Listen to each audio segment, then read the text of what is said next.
Hey everyone, welcome to the Thunk Tank podcast. Thanks for downloading. So I'll keep this intro short. This is simply part 2 of our interview with craft beer brewer and friend of the podcast, Justin. I joined in for this one, so I called in on Skype. So the conversation continued where it left off, but I kind of asked my own questions about beer.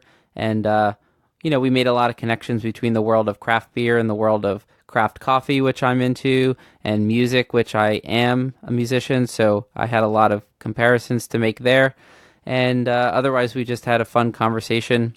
So this is part 2. Part 1, if you haven't heard it, is the episode before this. That's about it. If you want to support our podcast, please consider going to patreon.com/thunktankpodcast, and you can donate as little as $1 an episode. Helps us keep the thing going. Enjoy the episode. Attention humans, this is a Thunk Tank. Please insert this podcast directly into your nearest orifice for viewing pleasure. Okay, you ready? Oh shit. Welcome to the Thunk Tank.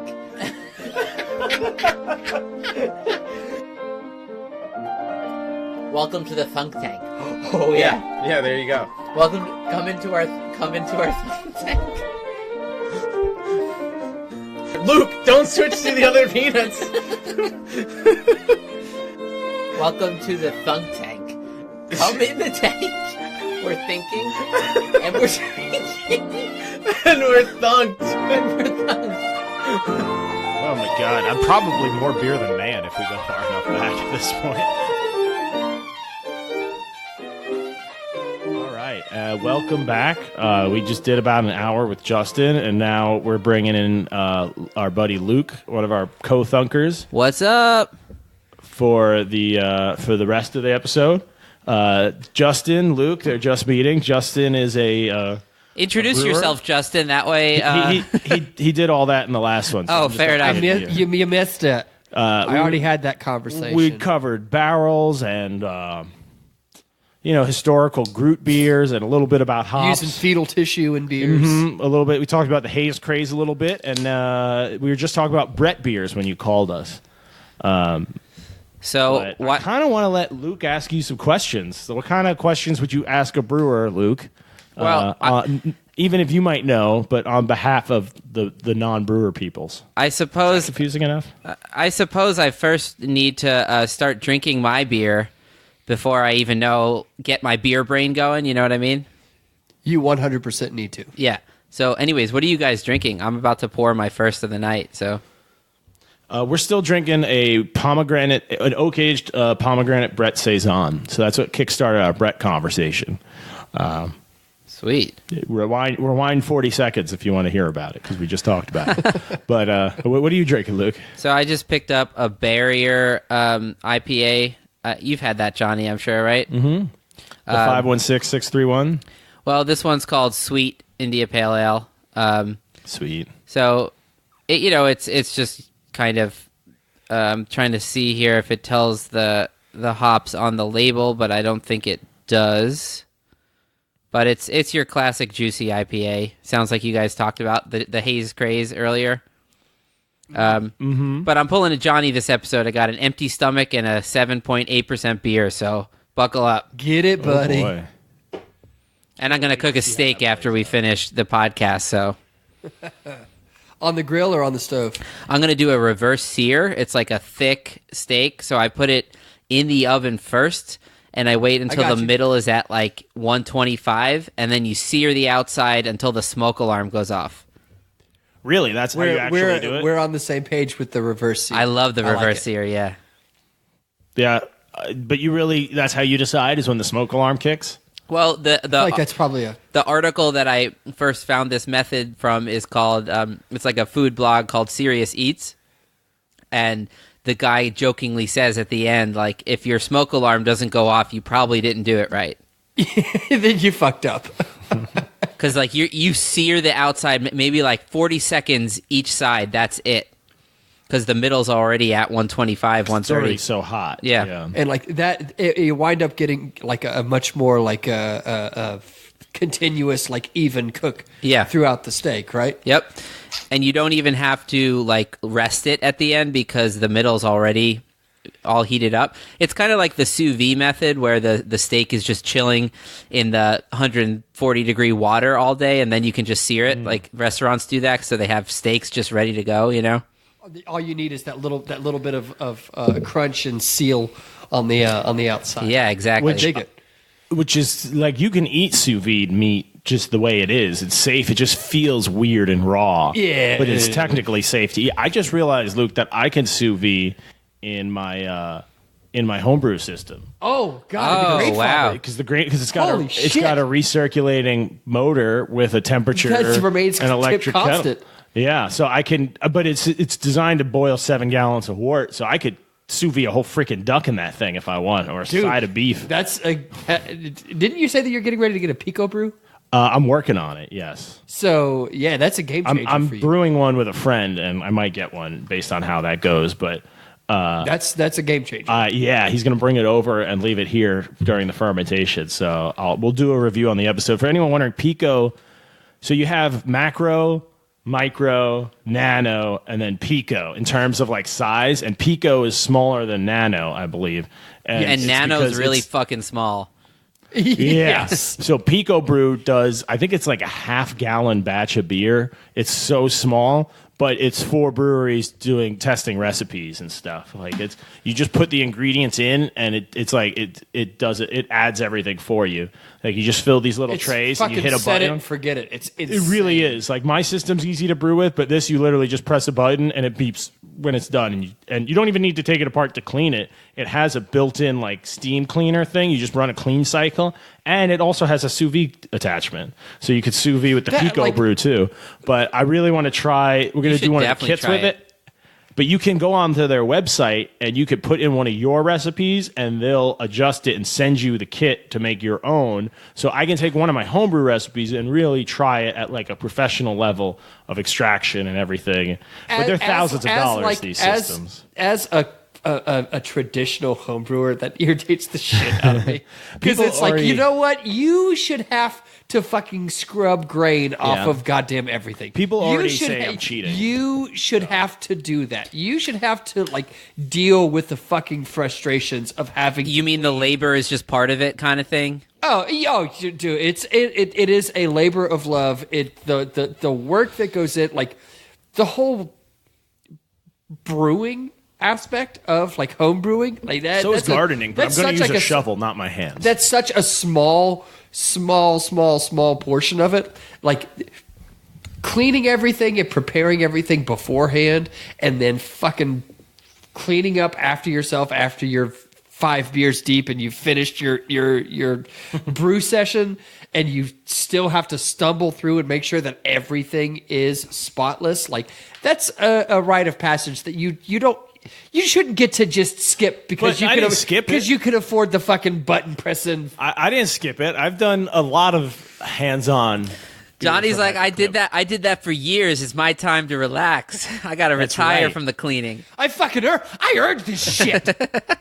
No, I do agree. Like a lot of people will come over because last year I did an insane thing where I did 50 homebrews in the year, which is an insane thing. I've never homebrewed, but it sounds insane. Like pretty much once a week, minus a few weeks. Well, the brew day itself is like 6+ hours, and then when you go to keg it and cleaning, it's at least 10 hours of work per batch of beer. So that's 500 hours last year I spent on making. I'll admit it, not great beer. You made some really great beers. I'd say mediocre to fair. I know you made where I was averaging there. There were a few that were really like. Well, thank you, but that's because I was scattershotting, and if I do one a week out of the 4 in that month, one would probably something's got to hit. Yeah, yeah. It's like extracting this is coffee. Just probability it's the same thing. Here. 1 out of every 10, you're going to nail it. But if you don't know exactly why you nailed it, you can't replicate it. It probably took me like 10 to 20 batches to make a good beer, and then it probably took like 10 more to get it again, and then like 7, and I think like 1 out of 5, like 3 to 5 beers I make now, it turns out not only good, but how I wanted it to turn out. Right. I still think that for the majority of your homebrew that I try, well, I bring you the good ones. You're my brewer. Well, friend. yeah. Well, I mean, there's probably something to be said for that. But though, like everything that I have, like at the very, very, very worst, it's like, I mean, this isn't bad. Yeah, thank like you. that. I mean, like that's the worst critique. It's like, yeah, could it be better? Absolutely, but like, I mean, I'd still like. But it took me a long time to. There's you've never given me a beer that I've taken a sip out of and then been like, this is fuck, like I can't drink this, and that's not something that I can say for like several commercial breweries that I've had. And I've had their product and been like, I paid money for this, and I am still not willing to finish this beverage, and I drink a lot. I'm willing to lower my standards significantly. It's such a big spectrum, though, of good beer to amazing beer to okay beer to terrible beer to like bad beer that you're willing to drink, and then like, yeah, I can't even. I've probably only dumped like 3 batches or like 4 batches, which sounds a lot, but I've done 75 plus now. But yeah, anyways, I did 50 plus last year, and the beginning of the year, I bought like an easier all-in-one system I can use indoor. It's electric, so I don't have to be outside when it's raining because I was trying to do one a week. And I bought a kegerator, so instead of bottling my beer, when you make beer after it's done being beer, you have to bottle it. If you don't have a commercial bottling line, most home brewers, to carbonate it, they add a little extra sugar, seal the bottle, and then the yeast creates more CO2 and carbonates it in like a secondary thing in there. So that's a lot of fucking work, though, to clean all the bottles and fill them on just a 5-gallon batch. You're looking at a couple of hours added to, and then you have to wait another couple of weeks to start opening beers, and you'll open some, they might not be ready, some might have finished out great, some might be over carbonated.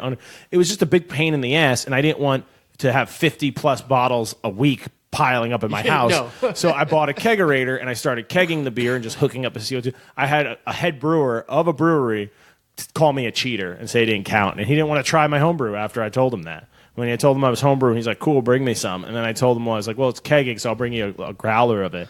He's like, well, that's cheating. That's not homebrewing then. What? Wait, a head brewer at a brewery told you this? Yeah. How could that possibly be cheating, get off though? The mic. Yeah, you know it is. Well, was it really? Yeah. What a douchebag! But it's fine. Man, it was fine. But and I've had some older homebrewers say I'm cheating for using an electric element because you're like, wait, you just dial the temperature, and I was like, yeah. They're like, you don't have to like futz. You don't with the knob have to watch it and hope that you don't burn your house down. Well, that's fucking bullshit. That's not really beer making. I don't see the guys. Technology is a great thing. Yeah, I've never seen you guys in the actual brew houses like staring under the kettle, being like, that looks hot enough. Right? Are you? I'm sorry. Are you making Stein beer? Are you still doing that? Well, then that's fucking cheating. If you're not heating up a fucking massive piece of granite to then drop into your wort stream, you're not doing That's how they used to raise the temperatures of the mash, right? Do what? Is that what you're talking about? Stein beer? Yeah. No, so Stein beer was like this like crazy subset where they like a subset of beers where you take a massive stone and would heat it up and get it red hot and then drop it into unboiled wort, and as soon as you drop it in there, it essentially blows up. It hyper boils, and you get like this crazy like caramelization. But like the boil is done, like pop. It's in. Can't you do the same thing by just sticking like a red hot electric heating element into a bucket of wort? That's cheating. We'll get back to cheating. I don't know, because there's this whole like there's this idea of like the whole. The idea of it? Well, there's the concept of like minerality, like the little nuanced flavors that you get from like actually using the stone itself as opposed to something else. Something that, more like, inert. There are these like weird little like micro flavonoids or whatever you want to fucking call them.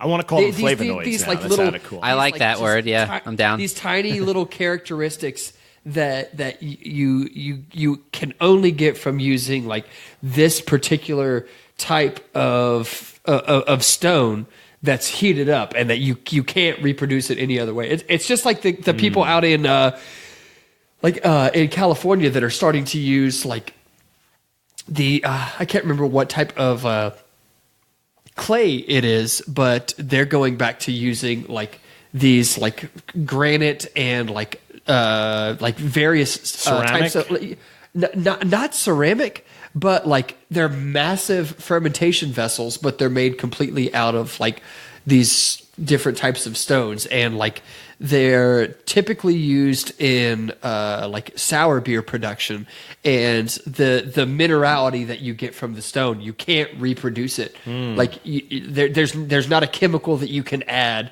or a product that you can implement. The product that you're already doing. Right, Like you can't substitute for it with anything except that. There's no way to reproduce it. It can only be this naturally occurring thing that comes from this particular type of material. So like I mean I guess that it would probably be along those same lines. That's what I love about beer. That's so cool. Yeah, I mean it is really really interesting. I heard about it on the Sour Hour podcast. Oh yeah, that's a good one. They rant about a lot of weird shit that's going on in sour beers now. That whole purity thing, like, oh, it's cheating, or like, oh, it's not really home brewing if you don't do this. I mean, to an extent I can get that, because it's like, well, yeah, I mean, if you just do something that's radically different enough, then you have to call it something else. But the word cheating is definitely not the right word, because cheating implies that you're trying to cut a corner. And if you're not cutting a corner, you're just taking a different path to the same result. Me, cheating would be if I took a label off a commercial beer and put mine on it. So try this home brew. That's legit cheating. I think that's cheating. I think that most people that say like, oh, well, you're cheating, it's just like, oh, well, you're not cheating. It's just I wasn't smart enough to fucking think of that first. Or like I didn't have the resources available that you do now, so I'm bitter about that. But like, it's not cheating. Yeah. You're not doing anything wrong by using the resources that you have at hand. That's fucking that like that. That's just being a modern brewer. Like, An example, otherwise we still would just be going based on how glassy the wort looks to see what temperature it is. Right. Well, I mean, thermometers. Well, you can, if you want to stick to that, you can be like, well, any brewery that's using steam as opposed to a fucking a fire kettle, you're cheating, because that's not the way that they used to do it. Well, you kind of are. An example of that from the music world, like one of the things I specialize in is Baroque music, where musicians, it's officially called historically informed performance practice, and the musicians play on instruments that would have been used in the 16 and 1700s. So the violins are made differently. That's your big curly trumpet, right? That's my long, trumpet without valves. It's called a natural trumpet or a Baroque trumpet, and it's before they invented valves for trumpet. The violins play on gut strings, which is just, exactly what it sounds like. Usually cow guts has a very different sound. The bows are different. They try to make everything. We use the same tuning system that they used like back then. We try to just make everything work the same way. But all these gigs I'm playing, it's like a lot of the people are using iPads for their music and little pedals to turn the pages. It's not like they're cheating. The point of the period performance is to capture the right sound, not to pretend we're in the 1700s. Like, I drove my car there still, Well, also because back then, like, you probably had to memorize the music, but you only knew like 19 songs, right? I mean, they used music. Didn't someone have to walk to your printed? It was someone had to walk to your city with the music to show you. Yeah, they had to probably use the horse. I mean, they had horses, but well, still the horse walked. He didn't drive. Yeah, someone walked. The horse trotted. But you're trying to go for the authenticity of the product, not of the way you right. Well, and the important features of the your product. Your turning of the pages is disingenuous. Technically, you should really be up on that brew house with Ricketts if you're making a historical brown ale, right? Right. And guess how people had that. Guess how they tuned the fucking organ for the gig with an iPhone tuner. So it's not about every detail being real. Authentic. That's not real. Yeah, I do think it's cool along the same vein of like you can't reproduce is musically. When like a church organ gets installed, it takes years to actually install. Partly because the pipes are like part of the building. They're so big, but you have to tune to the space. Even like a world class organ maker can't like just set it up and say it's ready. Like they can't pre-tune. You have to build it specifically for that like cathedral or space, and then you have to tune it by actually changing the pipes and banging on them and shit until it sounds perfect for that. It's a trial and error thing with a lot of see what I get and then adjust, see what I get, adjust. This church I played but in. They use an iPhone. then it's not real. Oh yeah, then it's not even an organ. You're basically just not even playing music. Yeah. This church I just played in down in Oklahoma, they've just got a new organ this year. It was like $1.5 million organ. I mean, it looks beautiful, sounds beautiful, but like I don't know where they got that money from. I think just donations or some shit like that. But, from not paying taxes. Or that, yeah, who knows? I mean, this church is loaded. They have a lot of money, so I don't know if it's just like rich people. Well, they spent $1.5 million on an instrument, so yeah, they've got money. Yeah. This guy's good at fundraising, though, the guy who hires for this gig, so I think he's just good at convincing rich people that they have nothing better to do with their money. I maybe would pay $5 to hear that. I mean, you know, people pay, like $20, $30 tickets to hear concerts there, and it's not like the ticket sales like balance out for the cost of a $2 million whatever it was organ, but you know, yeah, anyways, the organ installation like took over a year. Like it was a very gradual process. That's so cool to me. Yeah, no, it's fascinating. Insane. It's also fascinating that it's just air passing through like tubes and it creates that sound. They know that you can like plug up to like just a piano through an iPad. You know, like recreate that sound, right? You know, we got it's the same. No, it's like cheating. $200 for software, and you can do the same thing. we got Bluetooth now. It's way easier. I mean, don't you even need to basically plug it in. can. Yeah, it's not exactly the same, but it's close enough that like most churches don't need a real organ. Well, round up. All right, just round. It's the same thing. It's the same thing. I mean, so many churches use speakers, and I prefer that because the organ doesn't go out of tune. Like it with a real organ, if the church is filled with like 200 people, then the temperature in the room goes up, and the tuning of the organ gets all fucked up. Really? Yeah. Jesus Christ. So do you have to tune it with people in it? Well, you just have to tune it, and then usually if it's Hope just for the best. Well, if it's just the organ playing by itself, then it's fine. But if I'm a separate instrument, I have to just kind of chase the organ's tuning around as all the fat people sitting around church make it go sharp, basically. That sounds so. As a musician to some extent myself, that sounds fucking terrible. Yeah, like we did this gig the other day, and me and the other trumpet player kept looking at our tuning slides. We kept just like pushing them in and in and in because everything was going sharper and sharper as the gig went on. It was hot in there, though. That's so weird. Well, it's authentic. So the temperature in the room causes the overall tuning of the organ to run sharp. Yeah, I mean, when any instrument heats up, it goes sharp. So like if you're playing your trumpet and it's super hot in the room, you'll be pretty sharp. And the opposite, if it's really cold in the room, you'll go You're trying to play taps flat. on a cold funeral, it's going to be different than when you tuned it at home in the warm house. That is Yeah. fucking crazy. And that's not Yeah, the worst I- thing. If you're playing just by yourself, you'll still be in tune as a ratio to your own notes.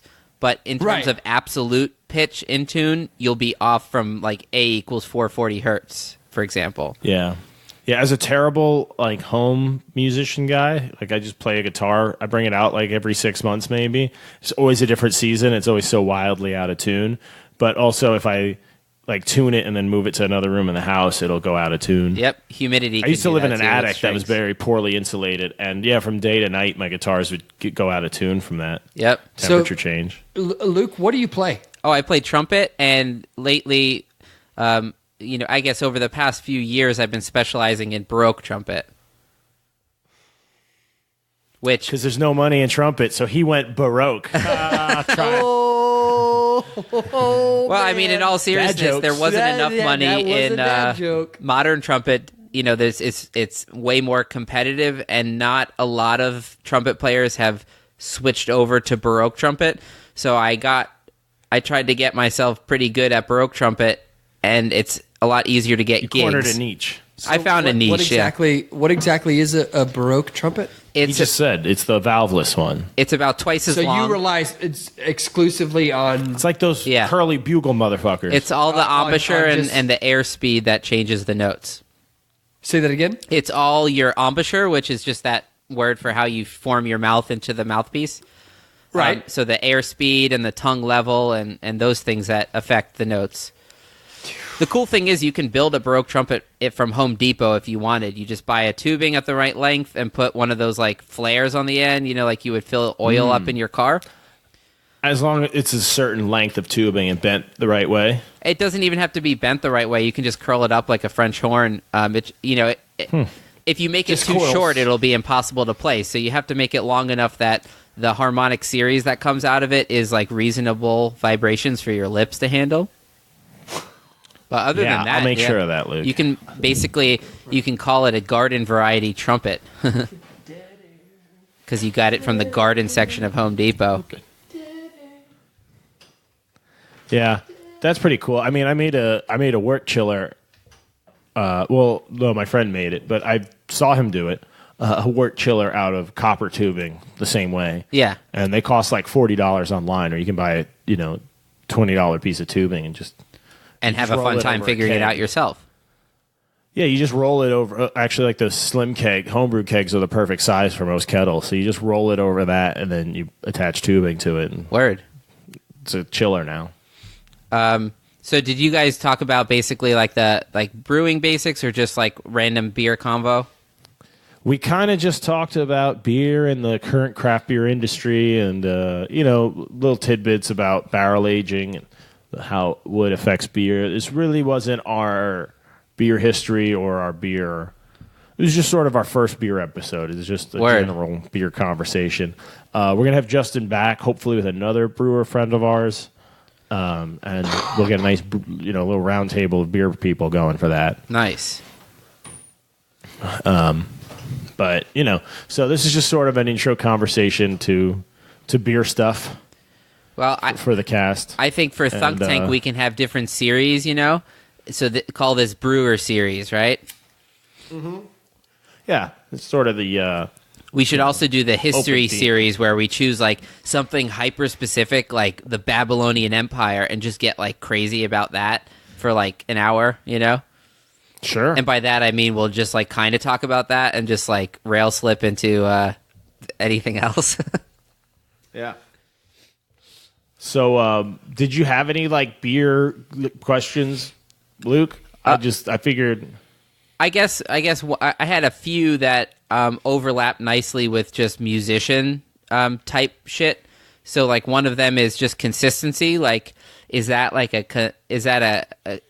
consistent thing you have to be contending with? Like, consistency. The other thing I'm really into is craft coffee, specialty coffee, and I have like an espresso machine at home. And one of the crazy things is you dial in a certain espresso. Let's say when you get a new bag of coffee, and it will change each day, but you dial it in the first time, it might take 3 or 4 shots, and you figure out what's going on with this coffee, what kind of grind does it need, what kind of dose, and you dial in the details, and then for that day it'll be pretty consistent, but the next day it might change a little bit, depending on maybe the aging of the beans or the humidity in the room. Yeah, all factors like that. Is there like a day-to-day dialing in that beer recipes need, or is it kind of like once you got it nailed down, all those conditions are just kind of holding steady?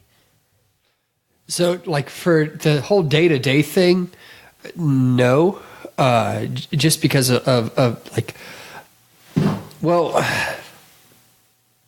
let me start over.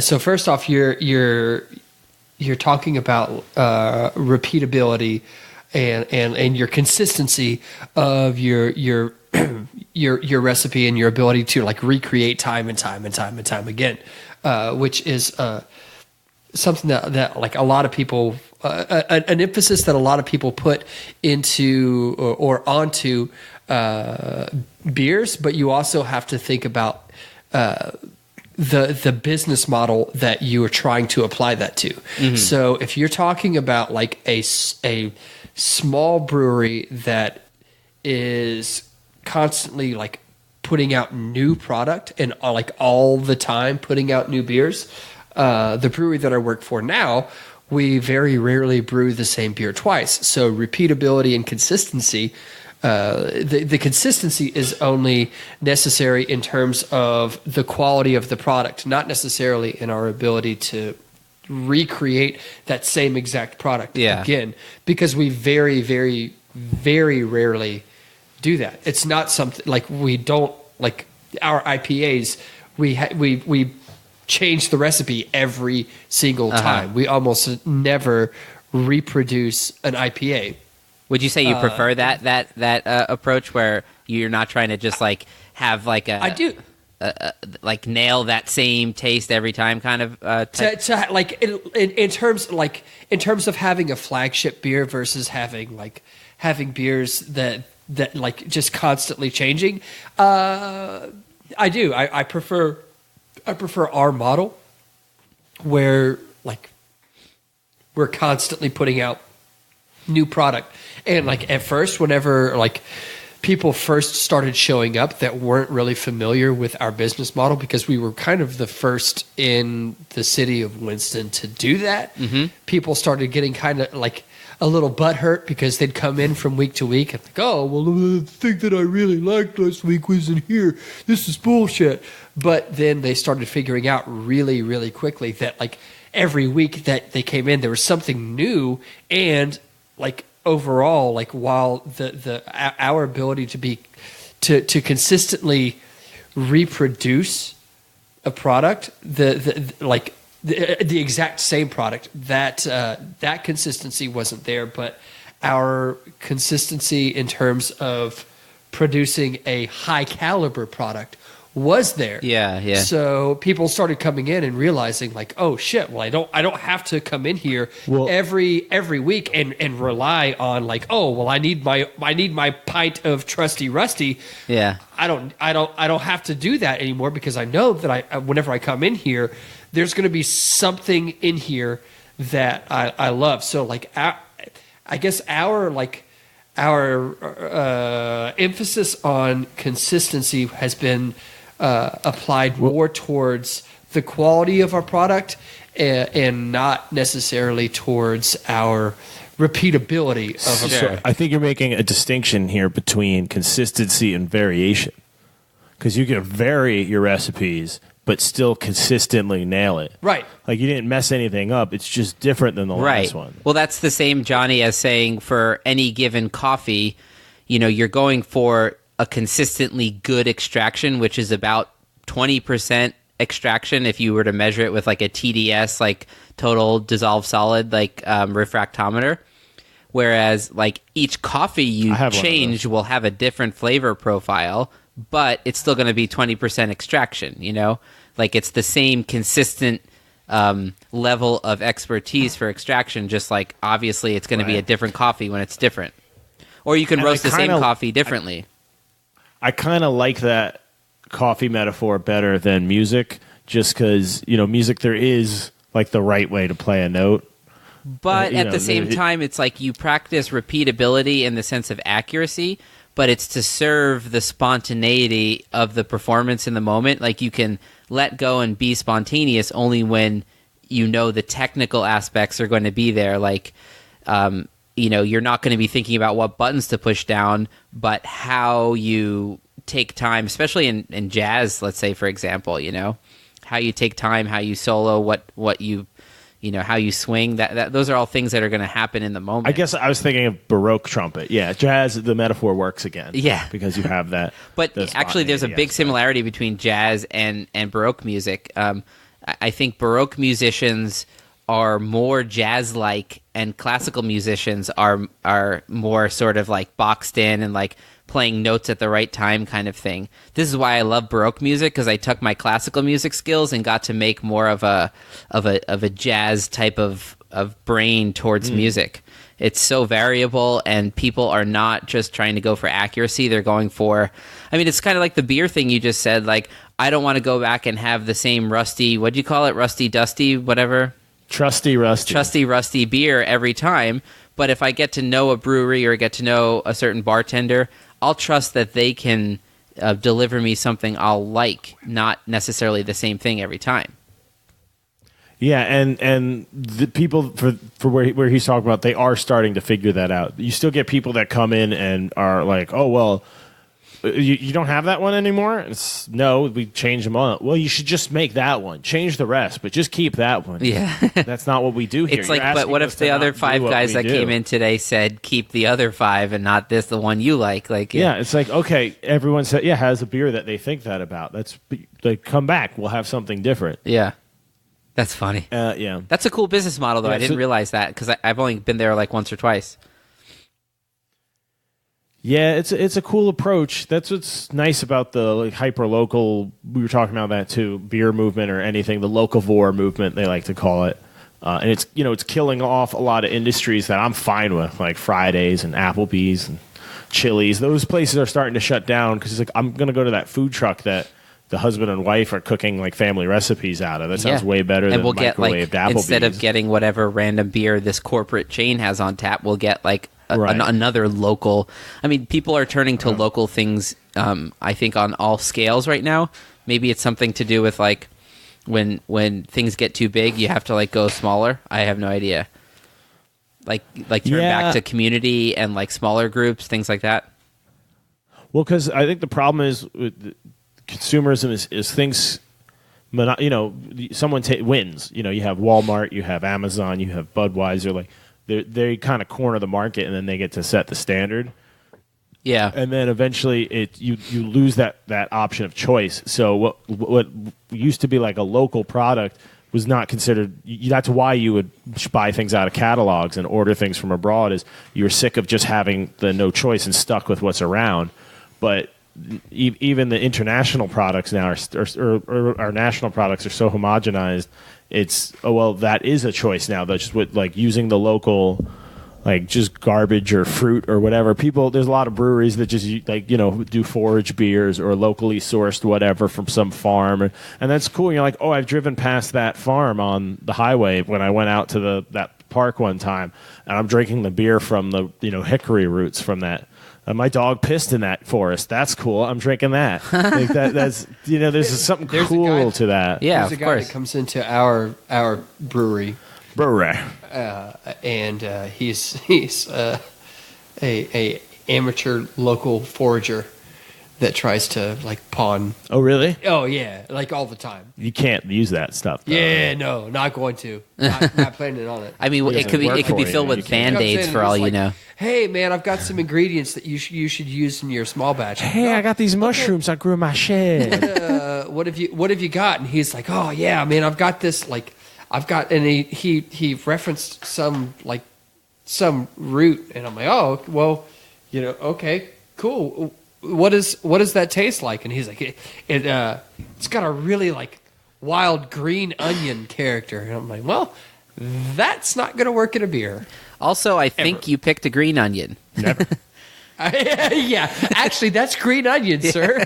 and you nailed the descriptor. I don't want your hand-picked green onion. I'm not going to put it. I'm not. There's no beer that's just begging for wild green. Pretty sure you picked this from the highway divider. That strip of grass that's just covered in brake dust and whatever. Yeah, no, it gets thrown out of cars. But he does show up with like he shows up with some weird like. Yeah.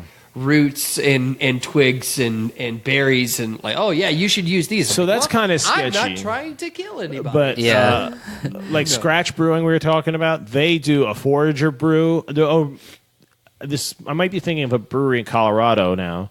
But anyways, when they do collaborations, they have a brewer come in and they go hike on this land they own. They bought like 100 acres or something.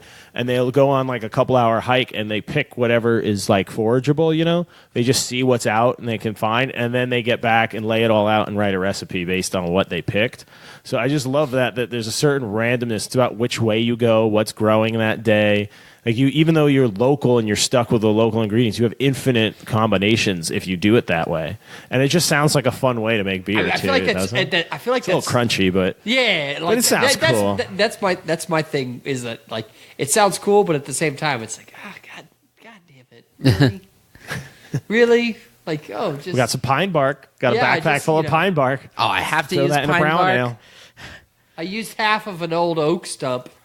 Put that in here, and some cocoa nibs. Yeah, I found some old rocks out in back. It really adds to the minerality. pile of oyster shells behind that seafood restaurant. Yeah. I had to fight a raccoon to get them. Yeah. No, but there's something cool about that, though. Is there? Yeah, that's like There's the something jazz cool about the aspect random. of, What are those when you make like a certain type of sour and you just kind of have the window open? Like, isn't there a randomness to what interacts with? You're thinking of Spontaneous. open window sour. Yeah. No, just no, Oh. no. I was like, that if would that's be a thing, then spontaneous yeah, that's definitely what fermentation. I'm thinking of. And don't listen to Johnny. That's No, I lie a lot on this podcast. Oh, you're Mostly talking for about OWS, open window sour. Yeah. Yeah. This is our Classic. it's owls. You got to have a diamond-shaped window or it doesn't work. Just tell someone that. Get them to install one. That'd be great. Sorry, go ahead. Yeah, that's spontaneous fermentation, or like Yeah. Most of the time they use like a cool ship. A what? A cool ship. Like Serenity from Firefly? Yeah, like that, a that cool ship was spaceship, awesome. like- Like a cool ship, like the Intrepid. That was a really cool ship. I went to that. It's a great museum. Oh yeah, I've been there. What's a cool ship for the listeners? Oh, Yeah, that was I'm his being backhanded way of facetious, saying but what's a cool I know what ship. you're saying, but well, you didn't. the actually listeners ask- don't There know. wasn't a question in there. What do you mean by a cool ship? Yeah, so Like the a cool Millennium ship Falcon? is a. That would have been a better really- first one, Johnny. Yeah, I know. A cool ship is a really it's a fermentation vessel, but it's really really shallow with a wide surface area that's usually given cooling? access to like open air. So it's a sterile environment that allows outside air to come in, and with that outside air, there are all of these different microbes and different bacteria that are allowed in And yeast, right? There's yeast everywhere. It's just airborne and all over us and on everything. Yeah. Yes. So It's weird to think about. these different bacterium come in through the air, and then they fall into the wort and start fermentation And start having bacteria and sex. start and- doing all their little weird things. Isn't that so 'Cause you have crazy to think microbes about? and yeasts hanging out together. Yeah. Fun fact. Into the microphone. Got to talk into the microphone. Bigfoot. Sierra Nevada's Bigfoot. Oh, yeah. Is actually they start Bigfoot. I thought you were going to say Bigfoot was like the character of Bigfoot was like a sour beer gone wrong, and a guy drank it, and They actually call him Bigfoot because he got his leg chopped off and they threw it in a batch of sour beer. it turned out amazing. And So- he just got the one Bigfoot left. That's Sierra why they call him Nevada's Bigfoot barley wine is actually it starts off as in a cool ship. I didn't know that. Yeah.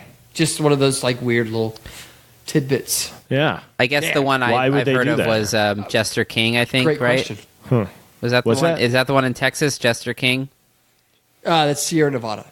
No, I'm saying that where I had heard about this open window like fermentation thing was. Oh, they definitely do it there. Jester King does. There are a ton of breweries. Pretty sure Scratch does it too sometimes. The one I Scratch mentioned. does. Allagash does. A lot of places. Jolly Pumpkin does. Barrel Culture in Charlotte does. There are a ton of breweries. Has Haw River or Fonta, Flora No. ever done it? I don't. I know Haw River does not have a cool ship. I don't think that Fanta has one, but it wouldn't surprise me if they wound up getting one because Yeah. it would 100 like it makes sense with their business model. With the direction that they're going with their beers, it would make complete sense that they would have a cool ship. Cool. But yeah, there are Shit. a shit pot ton of breweries in the U.S. that have cool ships, which is a very like super traditional Belgian method. Like that's the first step in like lambic. They still do it in Belgium, right? They've been doing it. Yeah, yes. That's we were talking about before, Luke, is they didn't know why, but they knew the how, just trial of error of how to like cultivate yeast cultures and bacterias and, Yeah. and souring things. And Like that's part of it too. They just knew if you leave it out after they knew to boil it. Like if you just boil it, it'll end up better. And then if you leave it out for like on the windowsill for this amount of time till it starts doing this, it doesn't taste like shit. Yeah. it would actually be good. And it's funny that like over the evolution of beer, I guess, right? Like human beings in general, the things we think smell awful, like farts smell awful because they have sulfur, and sulfur kills you. So like, beer, when it goes bad, if it were something that were dangerous, we would probably have an instinct to say, hey, that smells awful. Whereas sours have that like, ooh, that smells pretty good kind of smell. Well, it's definitely an acquired thing. It's really, really difficult. Like, if you're not adding anything to a beer, it's really, really, really hard to make a beer that could actually make you sick. But which is why beer was has been so important throughout the vitamins from the live yeast is really good for you, and the sanitizing effect on the water. You couldn't drink the fucking water for. Or the other thing is, if you figure it out, if we boil the water, if you drink the water, it makes you sick. If you boil the water and drink it, it won't make you sick. But if you wait too long after you boil it, it'll make you sick again. But if you turn it into beer, it'll last for weeks or months. Then you're going to make a lot of it into beer because you don't have time to be boiling water constantly. So you're saying even if you mess up the brewing process, you might be affecting flavors and whatnot. But in terms of safety, like, is there any way you could even like on purpose mess it up in such a way as to make it like unsafe to drink? The only time I've heard people getting sick from like home brewing and fucking around in their own kitchens is if they fuck up and they leave cleaner or bleach on their materials and you drink cleaning chemicals. But or if you add no dogs. If you add like crazy weird shit to your beer, just like the dude in fucking Africa that added alligator bile to that made people sick. Yeah, I bet it did. Killed a ton of people. Yeah, that sounds right. I thought alligator bile might do that. I feel like that's something you throw in someone's face when you're trying to murder them horribly, right? Sounds like the new ISIS thing. Overall, like the process of making and producing beer, the entire process, it doesn't really like. Oh yeah. Oh, horchata stout coming up. So that entire process, it does not support pathogens. Like it drops. The pH drops too much for bacteria to live in it. But there's so many aspects that like the fact like the alcohol helps. The presence the of acidity. CO2, the lack of oxygen, CO2 helps. The fact that hops are there. Like yeast. There are so many things that that make beer like exponentially safer to drink. Like if you don't trust your water, fucking drink beer. You'll be fine. Yeah. I mean, as long as it's low enough alcohol that you don't die of dehydration. What I've always said, Johnny, it's not drinking beer that kills you; it's stopping.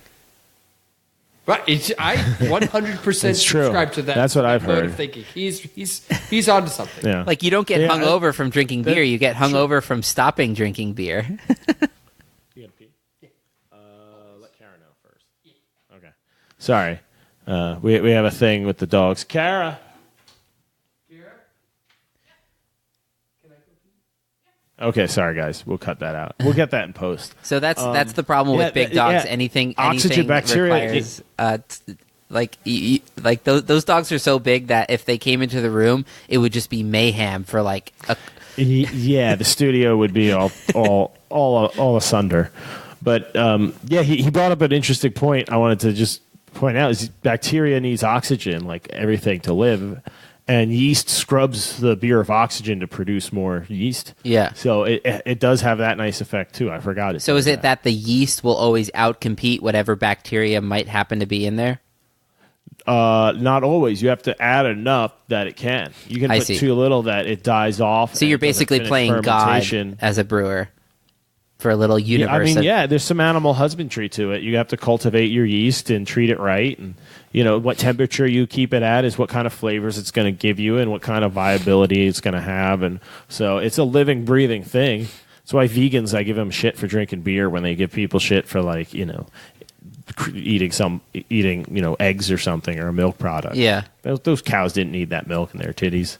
They had extra. Well, I mean, it's just Or sort of honey. where do you draw your line? Like, I don't know. I like the whole idea of thinking. Bees produce too much honey. They're designed to produce more than they need because they know it's delicious and things are going to steal it. So it's like built into it. They make more than they'll abandon it if they make too much and go make another hive. Right.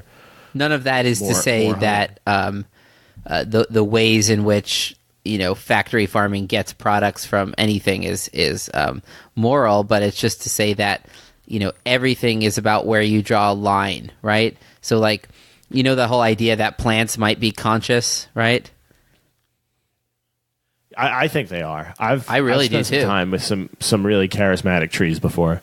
Well, I mean, they talk to each other. They have like these chemical pathways where they like communicate, and I don't know, like I don't think a tree is as conscious as a pig, but it's probably like somewhere on the spectrum. Like it's probably, I would bet a plant is more conscious than a fucking worm. I wouldn't bet that, but I don't know. I don't think yeast are really that conscious, but they do a good job making beer. yeah.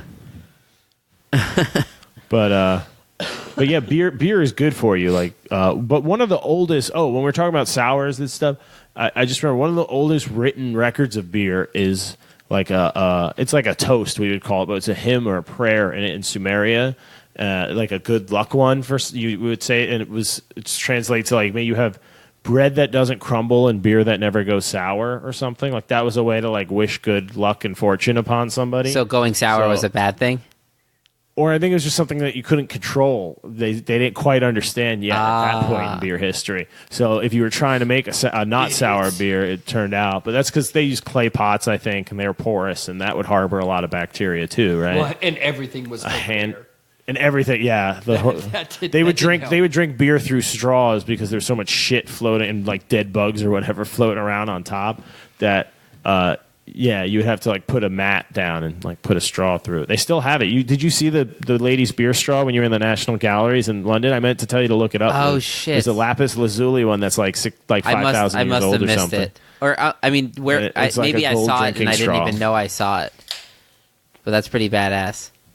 Because if you drink beer through a gold straw, you're not going to get sick. That's what we talked about before, right? Bazinga! Bazinga! You guys stick with those reeds. I'm sure it's plenty clean for you peasants. I'm going to have a golden straw. You poor motherfuckers. I do have another brewing question, which is, like, let's say when you're cooking or something, and there's a lot of details that you're obviously just going by the book and for a recipe or whatever. But then there's some moments with cooking where maybe you're just putting salt and pepper on, maybe another spice, and you're just kind of going by feel.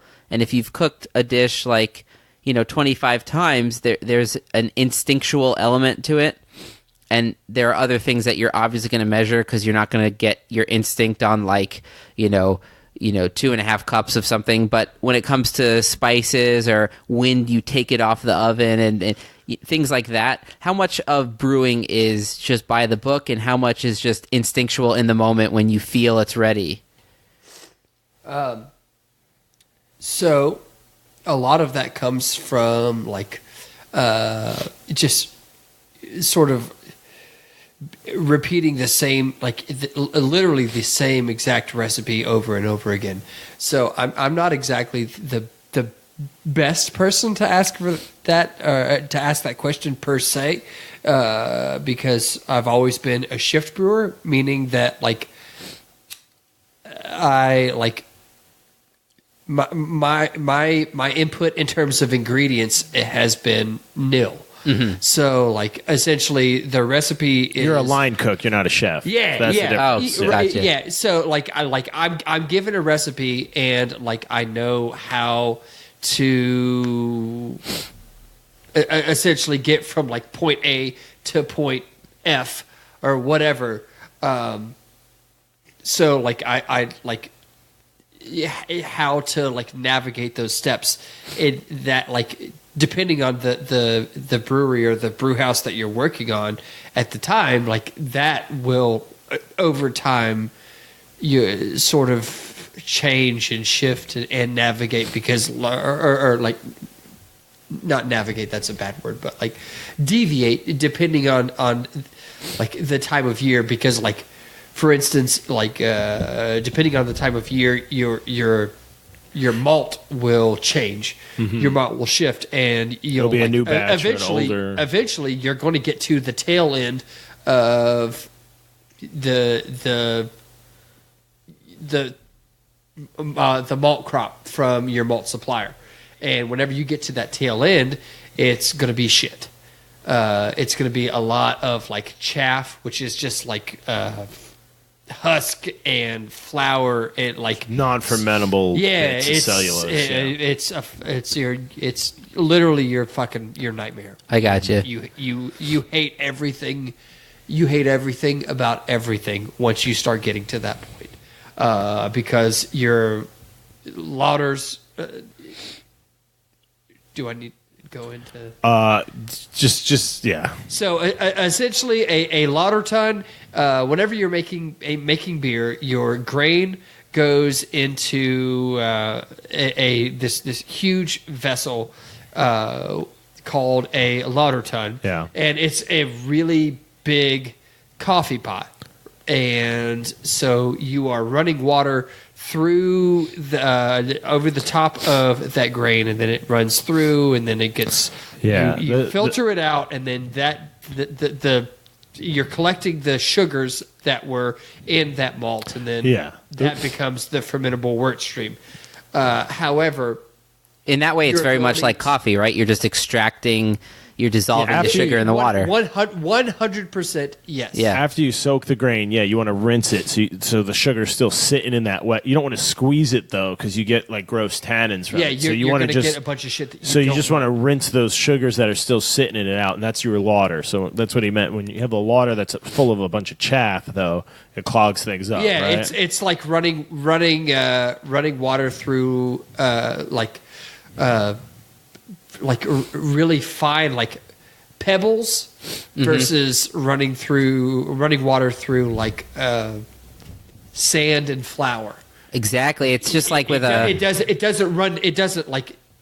won't flow through. Compacted. With a pour over coffee, you have to find the right grind size so gravity will naturally let the water fall through the coffee at the perfect speed. Too fast, it'll be under extracted. Too slow because the grind is too fine, you'll pull too much out of the coffee and you'll be bitter and gross.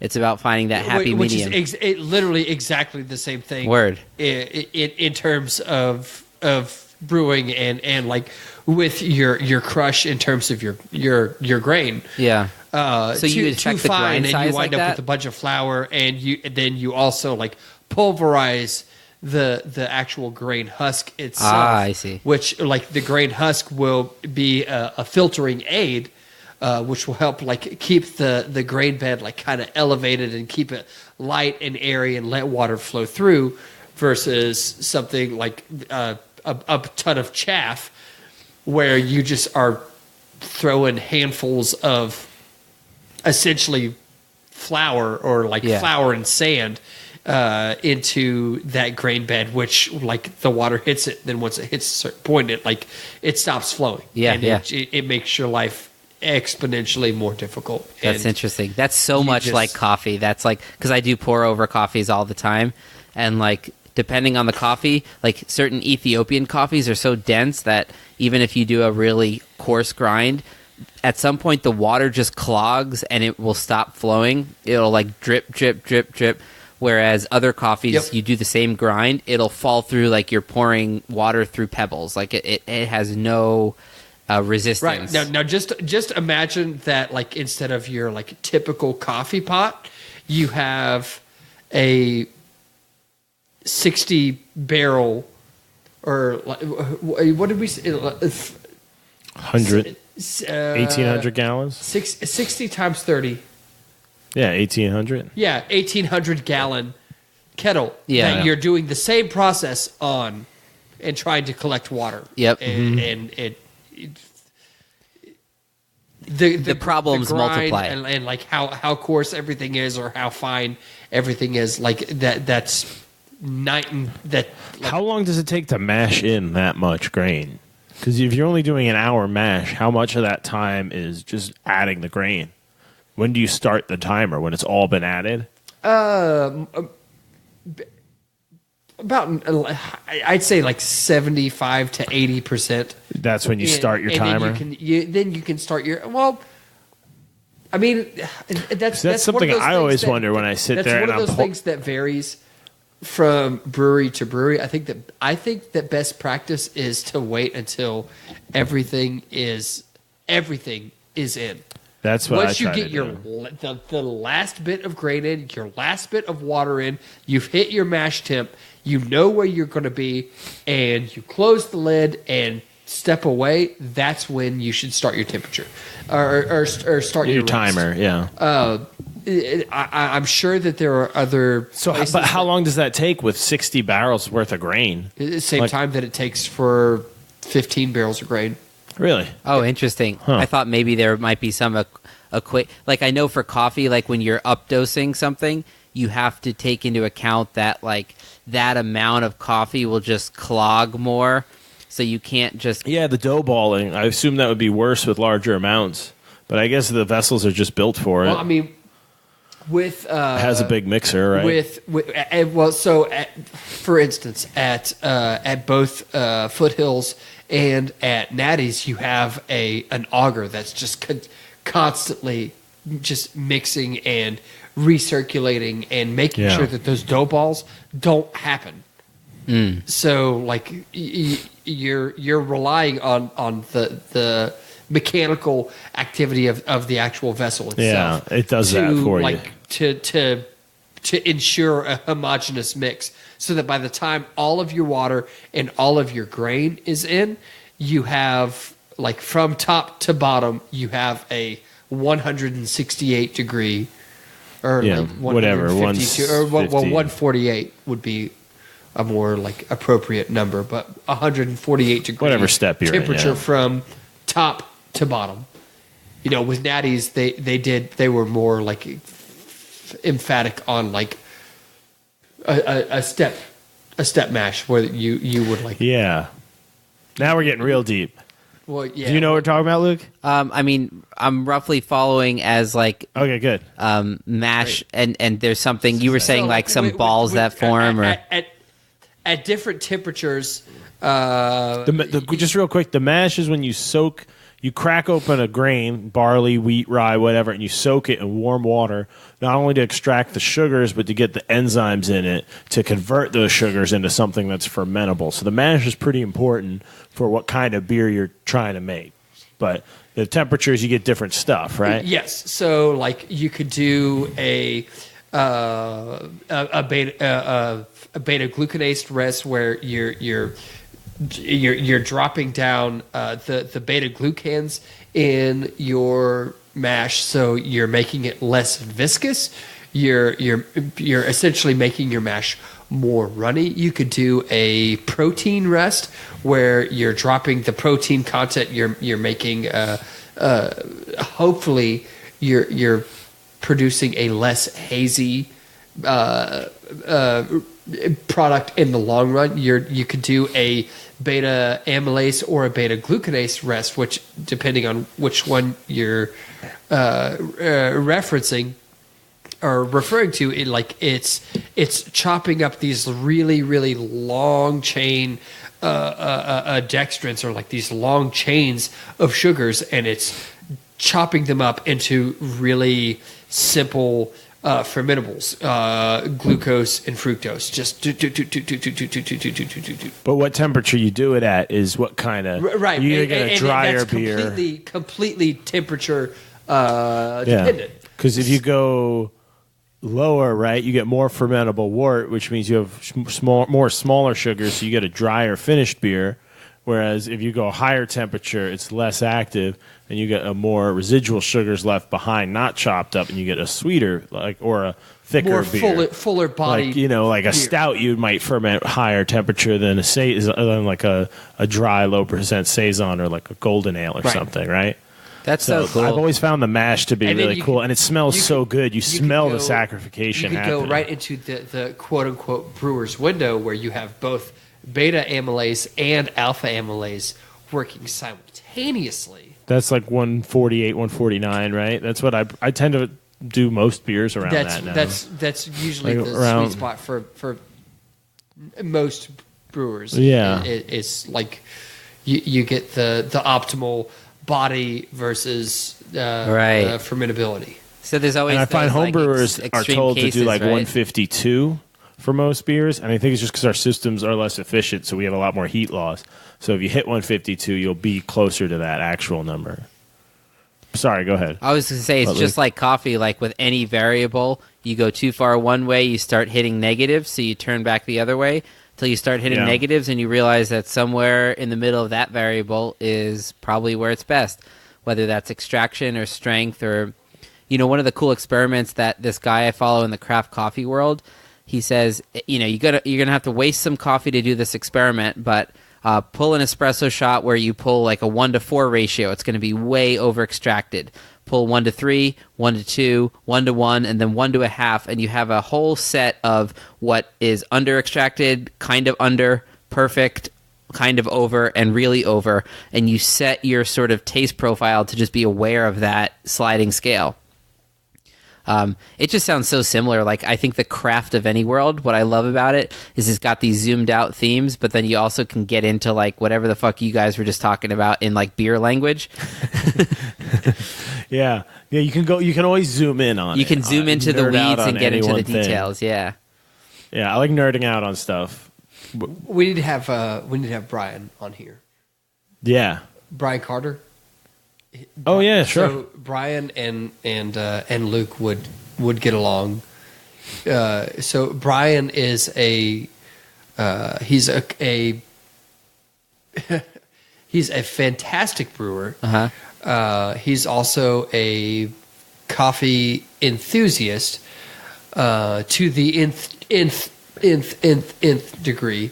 But he has his PhD in cello, like oh really classic cello. Yeah, he's like you and him would get along. That sounds about right. Yeah, you two could pick each other's brains about a lot of things. Yeah, we can get him on. I'll work on that. Awesome. Yeah, I love that. I'll do what I can to coax him out here. Sure. Each world of A craft little bit of has beer, so a much little bit detail. of weed. He's not hard. He's We'll get him. We'll get him. We can always get him at the Thug Tank. We get the biggest guests. We get the best guests. Our guests are the best. Oh Jesus! We trick him use into the best tank. Words. Yeah. We use the best words. You really can't. Come on, come in the tank. Come in the tank. More important than the brain, the mouth. You really can't brag anymore without accidentally doing an impression of him. Oh well. So I heard I was so excited. I included or I put a quote of Trump's on Facebook about his whole his Elton John quote. Are you familiar with this, Luke? Trump quoted About Elton John. breaking records.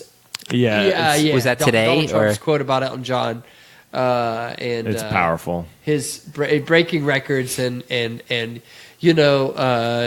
rely on space. The musicians and the sports, but we don't need the space, because we have words, and the most important instrument is the mouth, and more important than the mouth is connected to the brain, but more important than the brain is the mouth. So I posted a quote. That's presidential quote. Yeah, He's not just anybody wondering. He literally- Justin didn't just have a stroke. That was a quote. He literally sounds like he is More important than the brain, though, even though I've said mouth already, is the mouth. more important than the brain is. I just love the one where he's talking about like soldiers or something. He's like, they're out or cops, and he's like, they're out there defending their furnitures and their futures. And it's like, you definitely didn't mean to say furniture, and you were just like, furniture too. No, that's a Second Amendment thing, They Johnny. weren't out there trying to lose their furniture. I'm going to stand by that. They were trying to protect their furniture. You misspoke, and it's okay. That's why you need the Second Amendment to defend your furniture. People are trying to steal that shit, man. All right, I guess we should either wrap this up or take a turn into like a more drunk tanky vibe. I have. Oh, wait, no. I've just slipped hard. I've got the quote real quick. Okay. So I've got a. I'm sorry. I can't. I feel like I'm doing myself a disservice, and him and Elton John. Mango Mussolini. If I a disservice if I didn't say this, I have broken more Elton John records. He seems to have a lot of records, and by the way, I don't have a musical instrument. I don't have a guitar or an organ. No organ. Elton has an organ, and lots of other people helping. No, we've broken a lot of records. We've broken virtually every record because look, I only need this space. They need much more room for basketball, for hockey, and for all of the sports. They need a lot more room. We don't need it. We have people in that space. So we break all of these records. Really, we do it without, the musical instruments. This is the only musical. The mouth, and hopefully the brain attached to the mouth, right? The brain. More important than the mouth is the brain. The brain is much more important. Damn. So that's... I wouldn't let that guy drive my Uber. Someone talking like that, let alone run the whole operation. Yeah. It's scary. Yeah. I kind of love the Trump that's rambling upsetting. when it's written out in text form like that. Like Out of context, it's just It's amazing. yeah. I think wonder. so. Yeah, you wonder how history's gonna. I'm so Treat curious. him. I have a 1-year-old daughter, and I can't wait until she's a freshman, sophomore in high school, and is going over political history, And this is the gets era? to revisit this time and be like, "Dad, what the fuck were you guys doing?" And I actually get to be like, "Was it me?" Yeah. You can be like, I well, didn't do times were this. pretty good for a while, and then shit got weird for a while, and then we figured it out, or maybe we didn't figure it out. Time will tell. Hopefully Yeah, we either figure it out. and think- That's why you're living on Mars now. Yeah. Yeah. Sorry. Yeah. Eat your Well, Mars you know how eggs. you're not allowed outside during the daylight anymore. Right. There's a reason for that. Yeah. It all starts. Yeah, and it all starts with renewable coal. Yeah. That was before the Great Coal Wars. Because we gave the coal, unfortunately, we powered the AI with coal. So the AI just decided to eat all the planet They to make fucking coal. figured it out. So- They figured it out way quicker than we figured. Unfortunately, that the AI also figured out how to turn people into coal. If only we just made them run on sunlight. We've got or plenty of something, that would've carbon, been right? better. Yeah, You just have to take us apart. But we could have easily just made them wave powered. We didn't have to make them coal powered. That was our bad. would. There was actually a guy that pushed the idea of powering them by high fives. They get powered by high fives, and they shut that down. Yeah, which the beasts are attacking at the door. Oh gosh.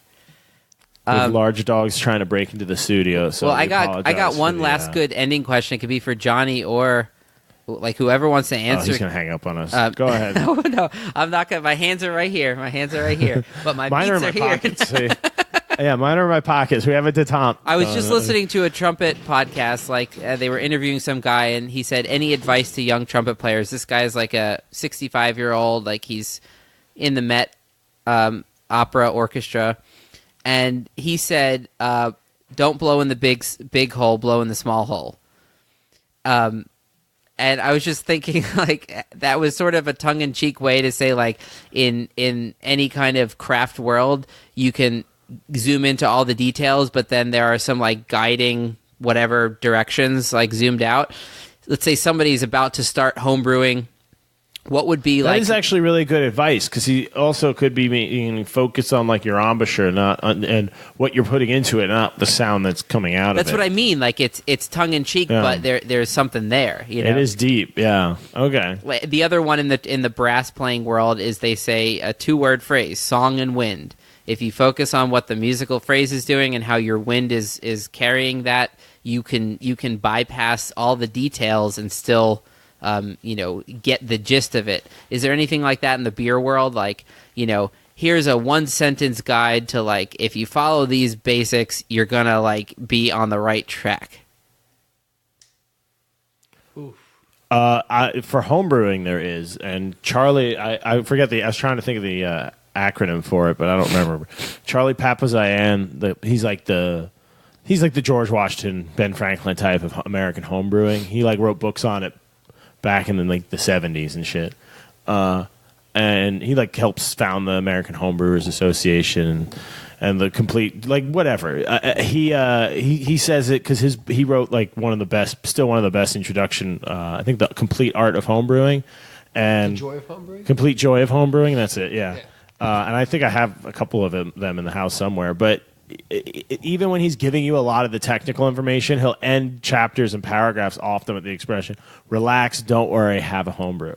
And it's it's fine. Don't freak out. It's a lot of steps and stuff. That's a good one. I actually like that. Yeah. But just relax and don't worry. Just drink one. Even if it's you made it, even if it's not great, it's probably drinkable, especially after you have more than a few of them. So just relax. Don't worry. Have one. It'll work out. Yeah. Even if you're fucking this one up.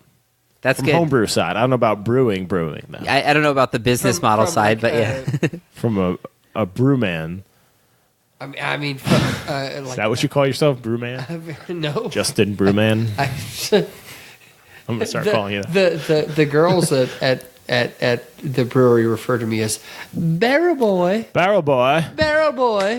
I do like to call you that too and then sometimes. They do they clap or snap Snap at me. it. Barrel boy. Barrel Boy. It's like Pool Boy, but a little. But alliteration. He works with barrels. yeah, but alliteration. I don't know, man. I just Run. make good beer and don't put weird shit in it. See, that's a good one right there. Is honestly, at the Okay, end of the Mr. day, Carolina Reaper. Okay. No, don't get the fucking feds involved. I might have put chili peppers in there, but I didn't put fucking salted shrimp. Yeah. Oh, yeah. There's so much. I don't want to drink shrimp beer. I don't. Yeah. Ugh. That was a real one. He didn't make that up. Oh, really? No, I did not.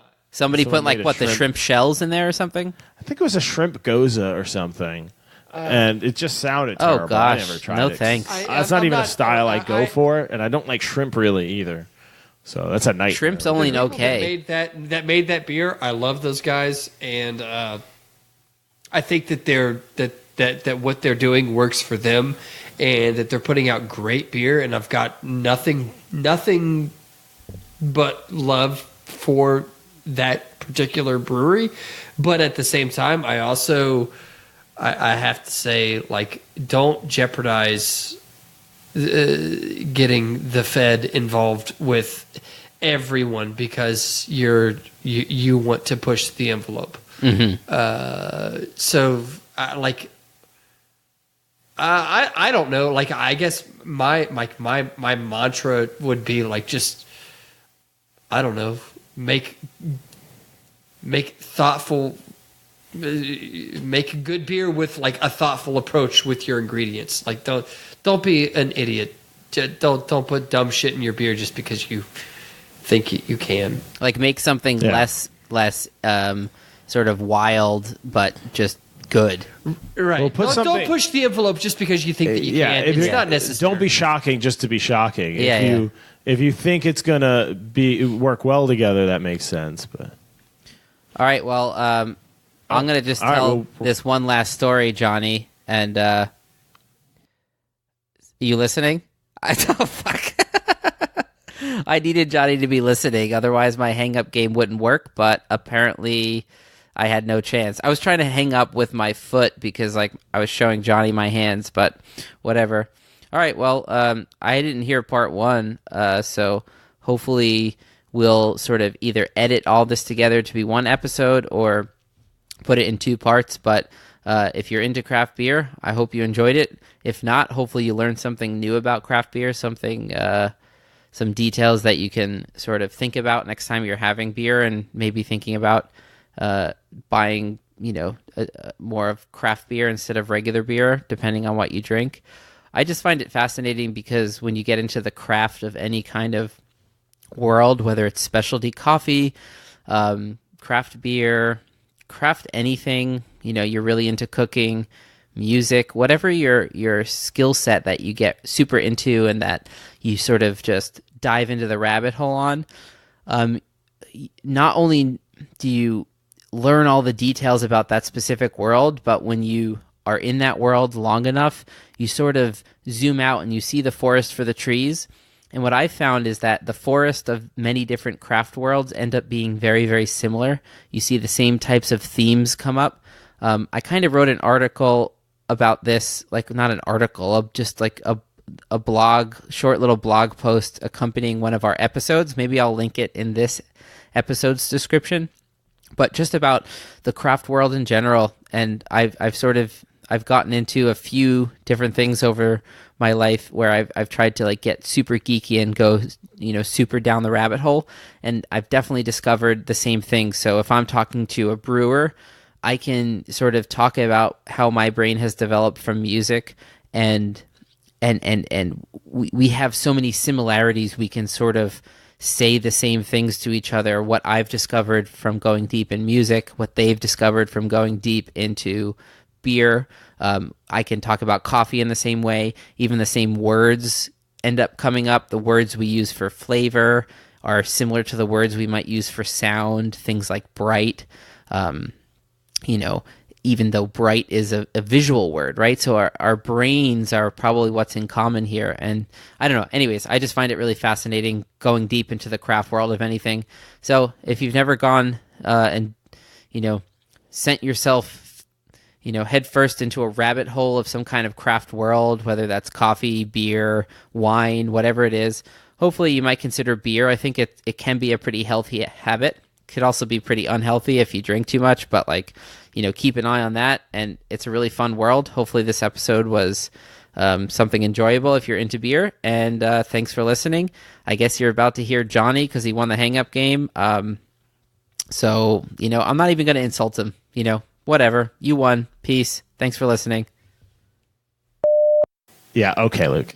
He was going to try to hang up on us. We do a game where we race to hang up on each other, and I beat him to it. That was a very ham-handed way to go about it.